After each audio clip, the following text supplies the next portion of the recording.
mencoba dan ikut menyelamatkan beliau waktu itu. Reaksinya cuma 5 menit dan dia meninggal dunia. Nah itu memang benar-benar membantu seperti hari ini. Nah pertanyaan saya kan tadi yang sudah dijelaskan oleh dokter dilentangkan di tempat yang keras. Nah sedangkan pasien sendiri itu di atas kasur. Gitu aja dok. Terima kasih. Oke, terima kasih atas pertanyaannya. Ini pertanyaan baik. Jadi udah kalau pasien sudah nggak sadar itu udah di kasur duluan. Bagaimana? Minta maaf, apa boleh buat? Kita tarik dia ke lantai. Memang kalau orang lain keluarga lain sini apa-apaan, nggak ada tempat tidur, bawa ke lantai. Tapi itulah kalau kita mau menolong, ya kita seperti itu. Ya itu yang nanti mungkin itu bahasa kita lakukan yang terbaik. Cuma itu omongan ini harus dikomunikasikan dengan keluarga ya. Karena jangan sampai salah paham, ini menjadi tempat bagus-bagus ditarik ke bawah. Iya. Iya. Iya, betul. Jadi nggak apa-apa kita bawa ke bawah. Begitulah memang. Ingat, jadi semakin empuk kasurnya semakin tidak optimal situasinya. Jadi kan jatuh ke pompa. Jadi kita itu pada saat kita lakukan CPR, nah ini pada saat kita kompresi pompa, angkat pompa. Nah angkat juga penting. Jadi CPR keluar 100 cc, angkat ngisi 100 cc. Kalau kita pompa 100 cc ngangkatnya cuma setengah, isinya 50 cc. Pas kita pompa lagi atau pompa cuma 50 cc. Makanya jadi pompanya penting, ngangkatnya penting. Jadi sempurna. Jadi komplain recoil itu maksudnya. Jadi jangan sampai kayak pulang. Nah, coba begini aja.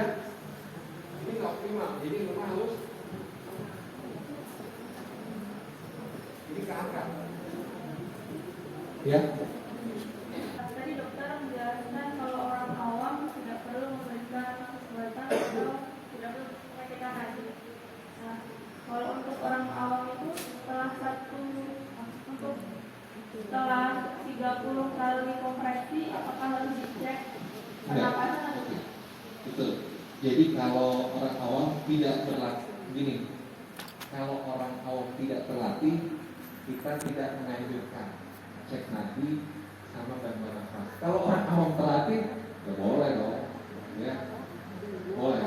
Jadi kalau kita nanti ada misalnya ada sertifikasi ya, itu memang kita mengajarkan ventilasi sama cek nadi. Cuma kalau untuk orang awam secara umum yang mungkin tidak melakukan refresh ya, ini harusnya ada penyegaran. Itu sulit untuk mengajarkan ventilasi dan juga cek nadi. Karena caranya juga beda. Nah, kalau orang secara umum, jadi kita nggak perlu kompresi 30 kompresi buat ventilasi. Yang penting kita CPR aja selama 2 menit. Langsung 2 menit aja. Apa? 2 menit, yaitu 2 menit CPR, kita cek respon. Kalau tidak respon, lanjut CPR. Jadi misal saya nih sedang CPR ya, 2 menit, dah CPR. Setelah 2 menit, dia patah, nggak respon, nggak gerak, CPR lagi. Kalau bisa, bukan kalau bisa, harus bisa orang yang berbeda. Makanya kalau CPR itu tim, semakin banyak orang semakin baik, karena tenaga CPR itu semakin masih terjaga. Kalau kita misalnya sudah tenaga yang terlatih, jadi orang awam bisa nggak melakukan 30 kompresi 2 ventilasi? Bisa, kalau terlatih. Ya. Cuma memang kalau tidak dilatih, apalagi cuma ketemu sekarang, mungkin agak sulit.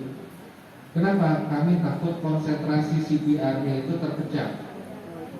30 kompresi 2 ventilasi mikir. Nanti kompresi lagi, nah kemudian cek nadi. Habis cek nadi apa ya? Nah itu yang kadang-kadang membuat lama, akhirnya pasien ini ingat 1 Kalau dia BHD dilakukan dalam waktu 1 menit, survivalnya bisa selamatnya 98%.